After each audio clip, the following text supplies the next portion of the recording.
Espace TV. Espace TV, le 10 minutes.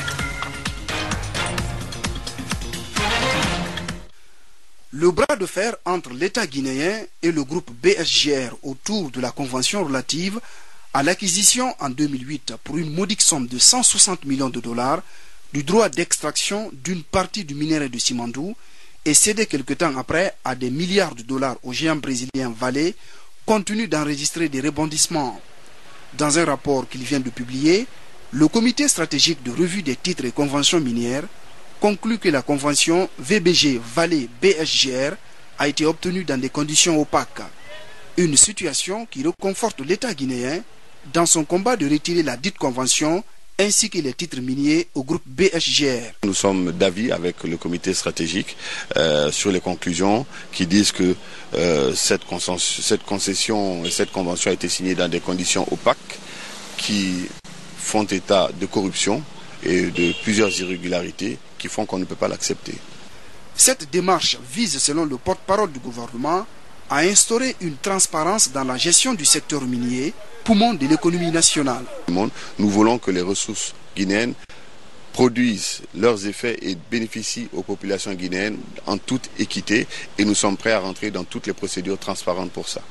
Toutefois, l'option de poursuite judiciaire par BSGR contre l'État guinéen reste ouverte, car n'ayant pas signé un code de bonne conduite avec la Guinée dans cette convention. Les défenseurs de la société en question, à savoir VBG, estiment qu'ils peuvent attaquer les recommandations devant les juridictions administratives de la Guinée parce qu'il n'y a pas eu la signature d'un code de bonne conduite entre la société en question et l'État guinéen. À quand la fin du bras de fer entre l'État guinéen et BSGR? La question reste posée. Pour l'heure, les personnes impliquées dans l'affaire, notamment Mamadi Touré, ancienne épouse du président Lansana Conté, et le français Frédéric Cieluis, ont reconnu le caractère frauduleux de la convention sous la pression des enquêteurs américains.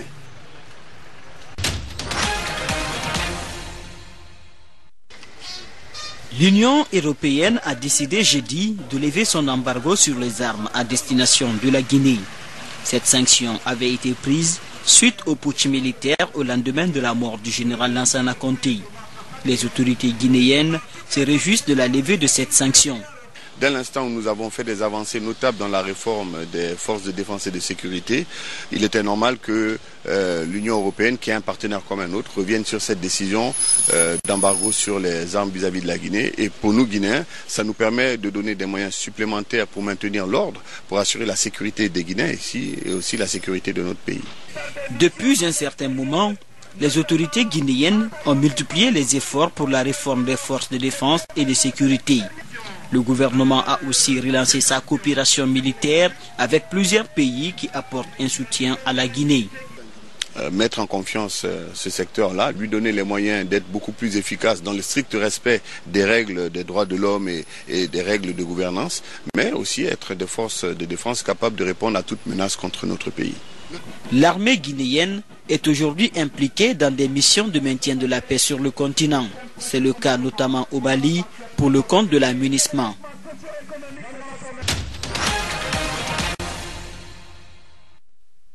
La Confédération syndicale autonome des travailleurs et retraités de Guinée est une nouvelle structure qui vient d'être mise en place. Sa mission, défendre les intérêts moraux et matériels des travailleurs et retraités de Guinée. C'est dans le souci de relever ce défi majeur dont souffrent les travailleurs des secteurs publics, mixtes, privés, informels et des retraités de Guinée que la COSATREC s'assigne une mission d'avant-garde et de veille, celle qui consiste à défendre en toute légalité les intérêts moraux et matériels de l'ensemble de ses adhérents. La COSATREG réunit pour ce début une vingtaine de structures syndicales partenaires. Elle se veut aujourd'hui une coalition qui entend mettre fin à certaines pratiques qui ont affecté le mouvement syndical guinéen ces derniers temps. De nos jours, l'affairisme, l'opportunisme et la politisation du mouvement syndical l'ont conduit à son déclin. C'est dans ce contexte alarmant, imprévisible et déroutant, que naît la volonté manifeste de toutes les couches laborieuses, la Confédération syndicale autonome des travailleurs et des retraités de Guinée Il n'y aura cependant pas d'antagonisme. Du constat que le mouvement syndical esquive sa doctrine fondamentale, celle de défendre les travailleurs, la COSATREC souhaite renverser la tendance, et cela grâce à une unité d'action entre l'ensemble des structures syndicales. Un syndicat, c'est toujours pour défendre les intérêts moraux et matériels des travailleurs. Ceci étant, nous avons ça comme dénominateur commun.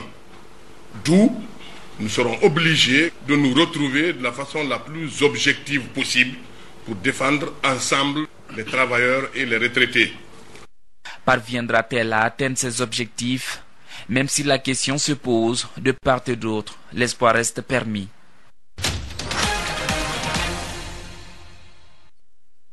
Depuis presque 3 ans maintenant, le centre Sogué n'a écoulé que 20% de son programme scolaire. Pour le collectif des handicapés visuels, une ligne budgétaire devrait être élaborée en fonction de leurs besoins. Sur la poursuite de leur combat, ils restent déterminés. Lorsqu'on l'a rencontrée à son bureau, elle nous a dit qu'à son absence, on est descendu dans la rue pour aller rencontrer monsieur le Premier ministre, chef du gouvernement. Et qu'elle est donc sidérée du fait de nous voir dans la rue. Nous disons clairement que la liberté d'expression est le fondement de toute démocratie dans un pays qui se veut respectueux des principes, des règles et des valeurs démocratiques. Le départ de l'actuel directeur du centre Sogué est irrévocable. Il détourne des fonds, ces fonds-là qui sont destinés, n'est-ce pas, à l'entretien de l'école, à tout ce qu'il faut pour les besoins, n'est-ce pas, de l'école. On ne sait pas, n'est-ce pas, où vont ces fonds.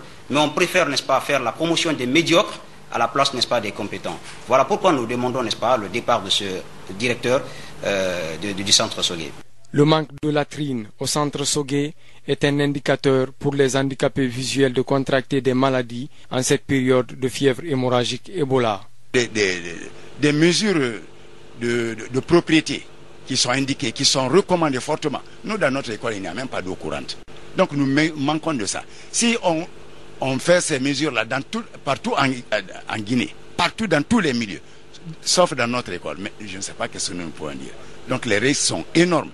Selon le porte-parole du collectif, Bakary Mansaré, ménager Madame le ministre de l'Action sociale les importe peu.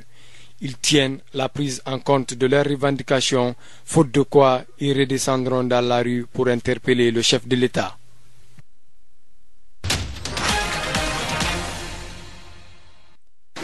Dans le cadre de la riposte nationale à la fièvre Ebola, le Conseil national de l'organisation de la société civile a fait un don symbolique aux agents de la morgue d'Ignasdine. Il s'agit de produits de décontamination de nos principales armes pour éviter la propagation de ce virus. Nous donnons le signal pour que les esprits se réveillent afin que les 2 morgues soient soutenues avec les moyens techniques pour les aider à lutter contre la maladie. Le CNOSC estime que cette aide déclenchera tout un mouvement auprès des partenaires. Il pense que soutenir cette initiative pourrait contribuer à l'éradication de cette épidémie en Guinée. Nous sommes en sensibilisation sur le terrain, dans les plages, dans les débarcadères, mais aussi dans les lieux fréquentés, n'est-ce pas, par la population, pour que les règles d'hygiène minimale soient pratiquées. C'est le seul moyen sûr d'arrêter la propagation de cette maladie. En prélude au match aller des 2e huitièmes de finale de la Coupe de la CAF, la Fédération guinéenne de football, le Orea AC et la direction du stade du 28 septembre ont décidé à travers un point de presse de mettre la rencontre Orea AC, Étoile du Sahel, à guichet fermé. Cette démarche vise à contenir le mouvement de la foule afin d'éviter les dérapages. Des mesures qui font suite aux défaillances enregistrées lors du match contre le CS Sfaxien, au cours duquel il y avait eu des jets de projectiles et un commerce parallèle de billets organisé par les forces de sécurité.